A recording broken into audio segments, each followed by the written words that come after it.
Nightingale,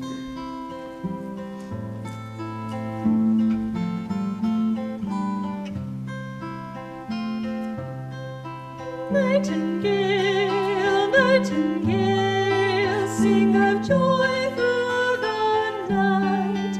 Teach my heart to impart everywhere your delight. Sing of moon rays on the rain, sing that love's not in vain. Every grief, every wrong has its ending in song.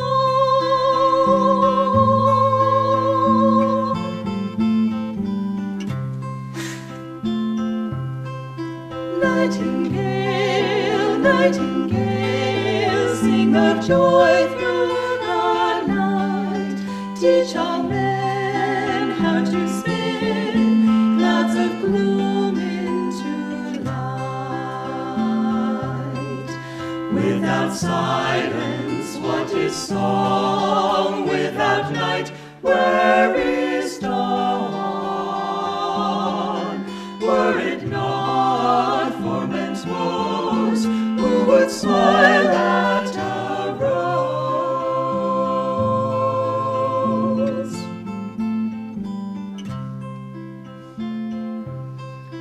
Nightingale, nightingale, sing of joy through the night. Let each tone silence groan, earth and heaven unite. Morning laughter, evening tears, snow and blossoms, oh fade. Joy must sing in the night to face change unafraid.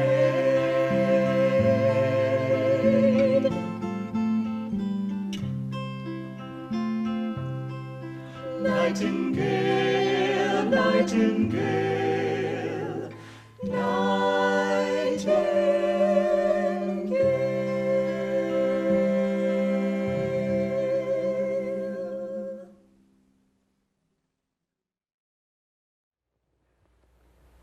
Good morning, everyone, and welcome to Sunday service at Ananda Village. We're broadcasting from the Temple of Light, and it's our joy to be with you today.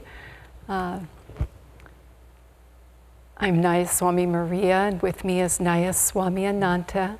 I'll be reading from Rays of the One Light, and these are commentaries based in Yogananda's teachings, commentaries written by Swami Kriyananda, the readings from the Bible and the Gita. So this is week 13, and this is entitled Deeds versus Intentions. Truth is one and eternal. Realize oneness with it in your deathless self within. The following commentary is based on the teachings of Paramahansa Yogananda. Jesus Christ emphasized repeatedly the spirit, not the letter, of the law.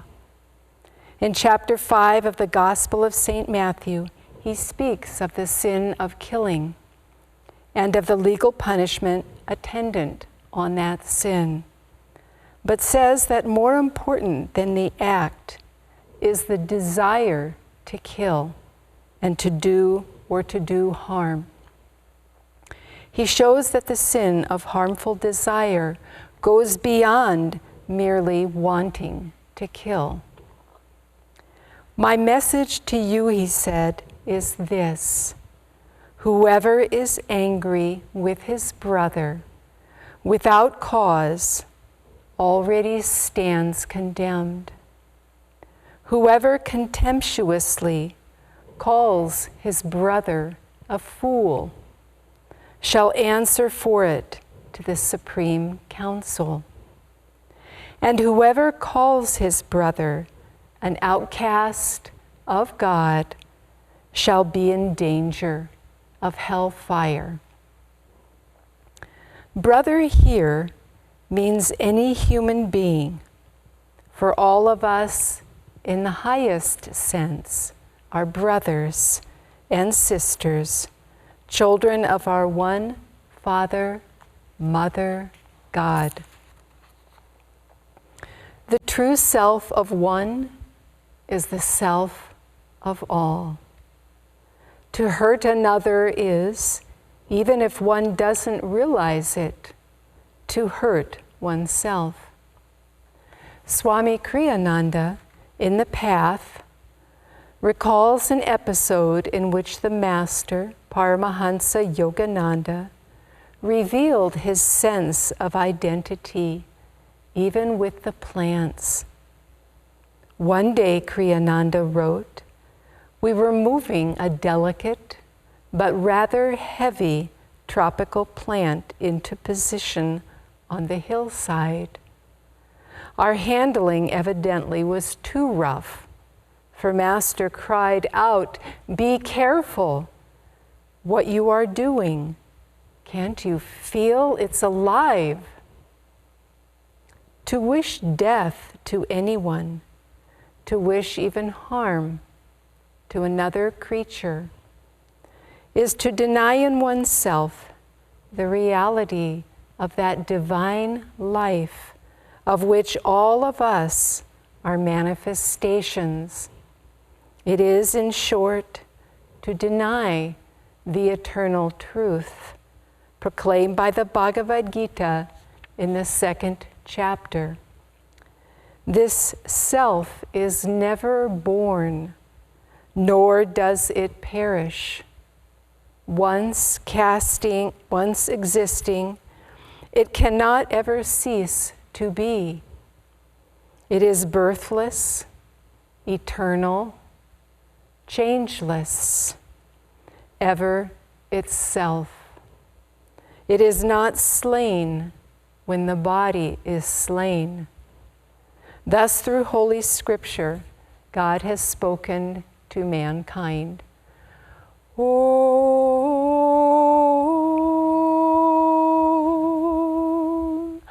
Om,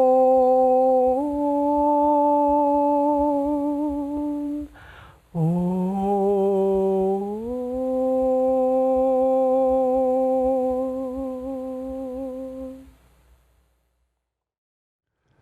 I would like to begin by reading from Whispers from Eternity, Master's demand for realizing the expansion of consciousness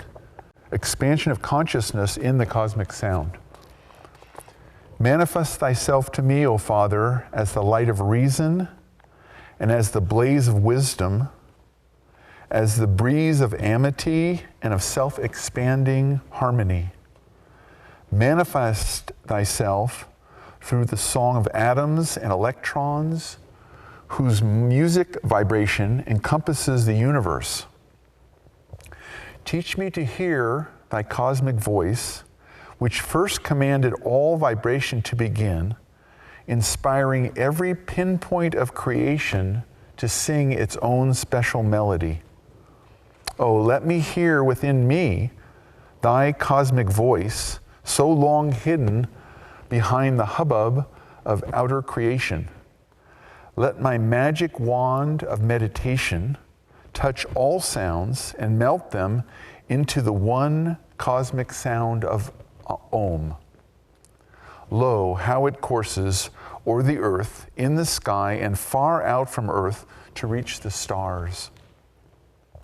Appear to me as Om, Om, Om, thy cosmic song which gives life to and infuses all sounds.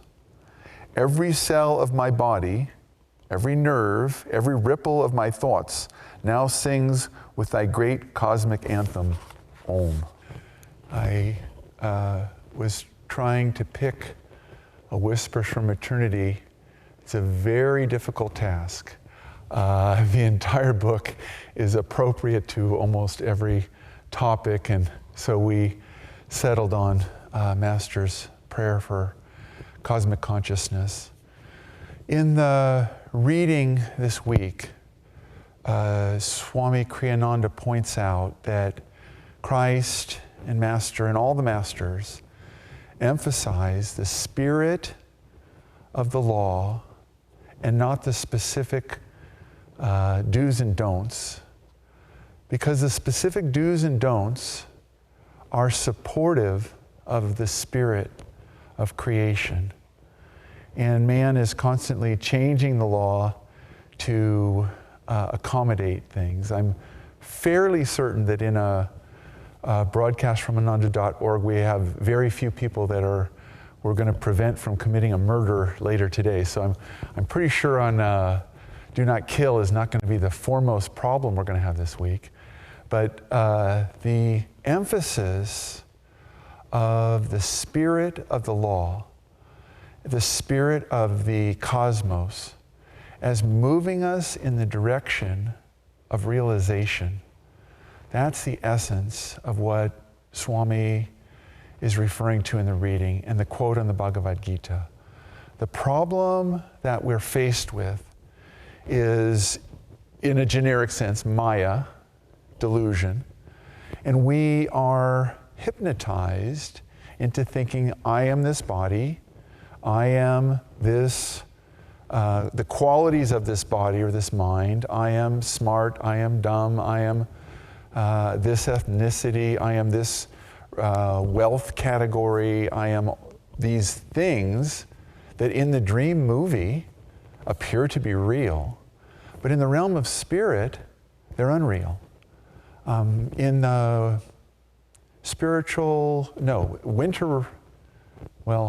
winter renewal week or whatever it's called that we had a few weeks ago, inner renewal week, that's it. That's what we need. But Jyotish pointed out a quote from Lahiri Mahasaya. And he pointed out that Lahiri Mahasaya said that the entire physical universe, all the galaxies, billions of galaxies, the entire astral world, the entire causal world, represent 1% of God's consciousness. Now, we're going to forgive Lahiri for his mathematical error because you can't have 1% of infinity, but let's go on. The point is that the vastness of spirit is the underlying reality, and that the limitations of this world, of the world of duality under the sway of Maya, are unreal. I'd like to clarify a line in the Festival of Light. You are a part of all that is, but you're not a part of all that is in the world of duality. You're not a part of all the lust and the greed and the theft and the inhumanity to man. The phrase means you are a part of all that is. All that is spirit. All that is God. God is the only reality. You are a part of God. You are a part of all that is. And that's where this Gita reading leaves us. That's what Lahiri was referring to. That we are a part of the great reality, not the specifics, not the arguments, not the racism, not the little pieces in the world. But, and let me ask you this question. It's 1 week since Easter. In the last week, how much have you heard about the rolled away stone and the risen Christ? And how much have you heard about the wars in this country and that country and the refugees and the politics and all that stuff? Where's the balance? As disciples and truth seekers, we have to, for our own liberation, focus more and more on the Masters, on the risen Christ, on the risen Christ consciousness within us, on the resurrection, on the reality, the enduring reality of spirit. And we have to actively filter out the duality. Because the duality will pull us down from the high peaks of our realization. More meditation, more focus on the divine, more carrying divine perception from our meditation out into our day-to-day lives. That's what's needed for disciples to grow spiritually. Now, we're only a week from Easter. We should still be in that bliss of Christ asking Mary, why do you seek the living among the dead? I mean, he's riddling her moments after his resurrection. And that's the joy of Christ, is that I told you this was the reality, Mary. You got it? You got it? That's the Master's. That was Kriyananda's life. That was his consciousness. That was his point of view. That's the purpose of Ananda and of all true paths, is to remind us that the Buddha nature is our real nature. That Christ consciousness, the risen Christ, not even the crucified Christ, because that, in a sense, although he did triumph, Father, forgive them, they know not what they do. Into thy hands I commend my spirit. Yes, he triumphed, but it was clearly the duality of a trial and crucifixion and the most severe form of torture they could muster out on the avatar. That's not the reality. The reality is he rolls away the stone and he walks in light with his brothers and sisters. And he appears to them in flesh and blood form. He resurrects the flesh and he shows them spirit is the ultimate reality. Lahiri Mahashaya is right. Spirit is our reality. We live in this world. We are subject to pandemics and riots and wars and arguments and all sorts of I was thinking of this reading that Maria read. Whoever calls his brother contemptuously a fool stands in danger of the Supreme Council. I thought, well, that'd be every politician in the world lately. So I think they're all in trouble. But the masters, the saints, never have that judgment.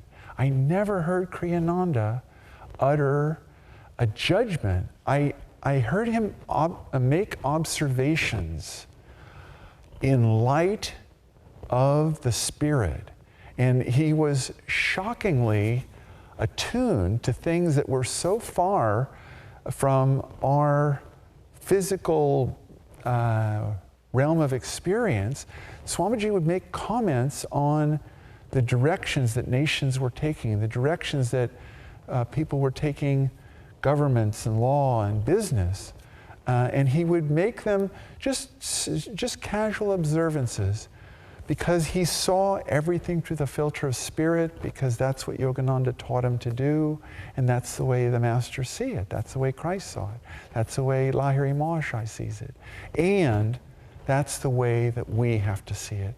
We have to look at the world through the focus and the lens of divine love, kindness, beauty, truth.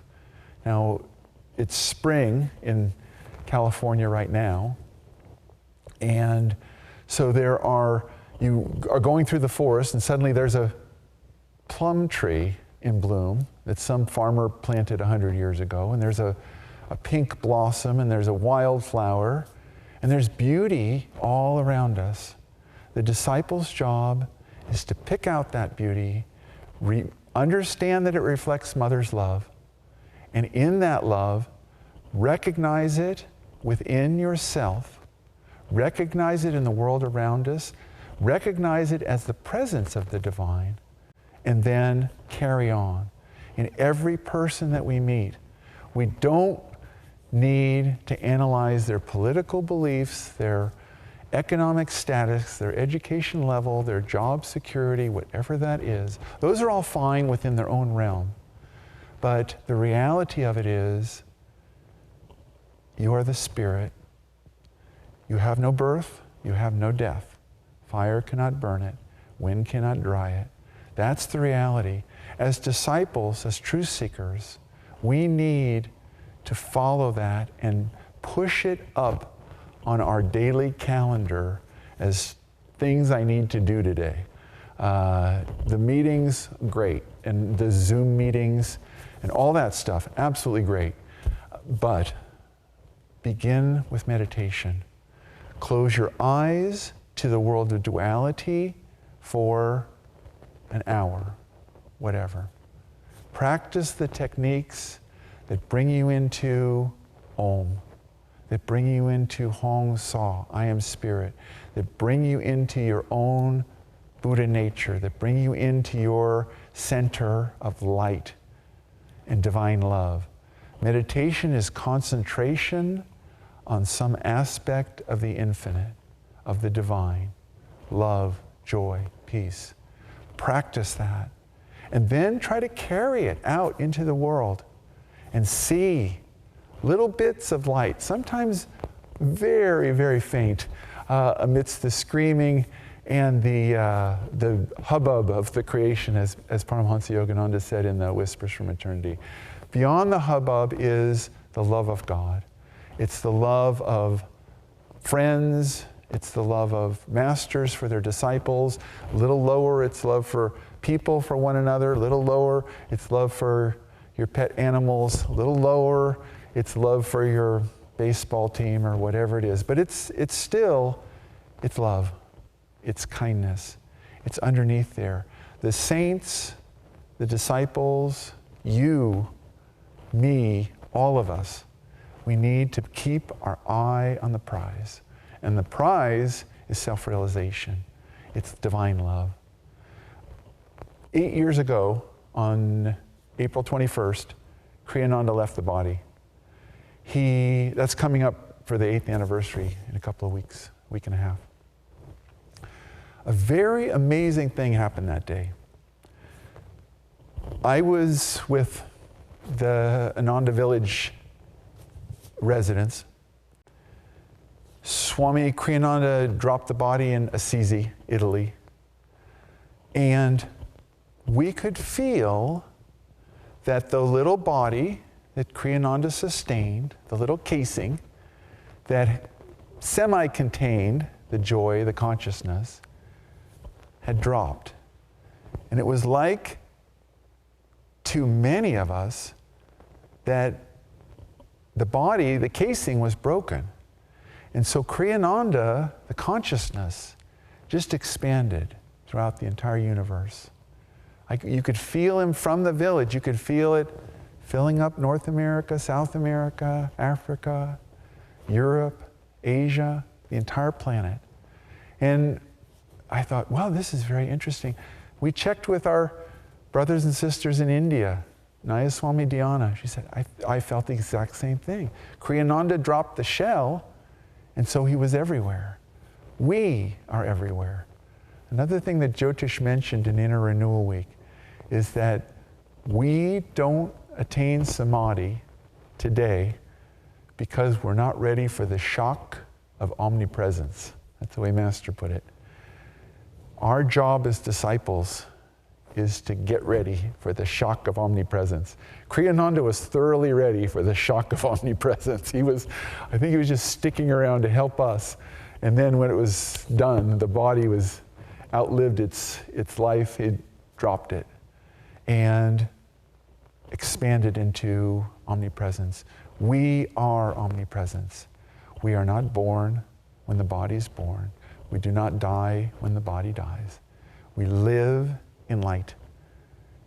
Be in that consciousness as much as you can and make it a daily and a weekly and a monthly and a yearly and a decade long and a lifetime approach to expand your consciousness, to love and see the spirit in all your brothers and sisters, all the plants, all the animals. That was a big tropical plant on the hillside there at the lake shrine with Brother Kriyananda.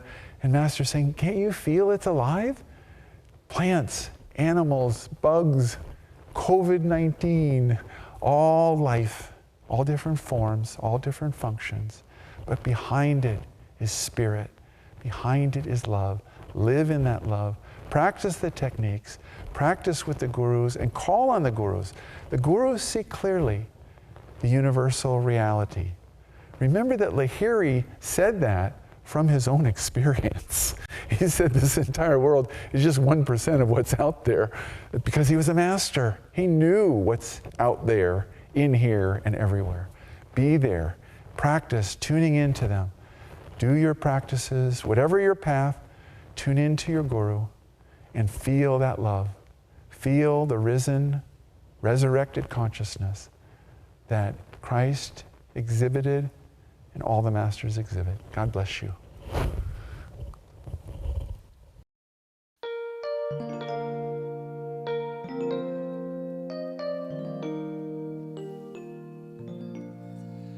Tara's brave hill so quiet, the day I came there, not a green leaf stirred on the air, not a bird did proclaim ancient grandeur and fame, only ruins memories declare. I marvel to think, how can greatness e'er die? How can song disperse in the sky? How can hopes and dreams fade? How the warrior's sharp blade become dust? Was victory a lie? I stood there and pondered the great deeds of men's past, how like clouds in the sunset no glory can last. Even we, as we labor to achieve some bright end, must accept after glory that the night will descend. I dreamed a broad rainbow over thicket and thorn, over crags that called linger, your hopes are forlorn. All too oft in my dreaming, courage turned to despair, till I learned that success is but the courage to dare. As I gazed and thought sadly of Tara's demise, suddenly I saw her walls rise, saw her long regal halls, heard her people's brave calls, as though time had doffed a disguise. And I knew in a moment that deeds that men do never die, each victory is true. Every effort we spend gives more life in the end, till our gladness in life's ever new. Every effort we spend gives more life in the end, till our gladness in life's ever new.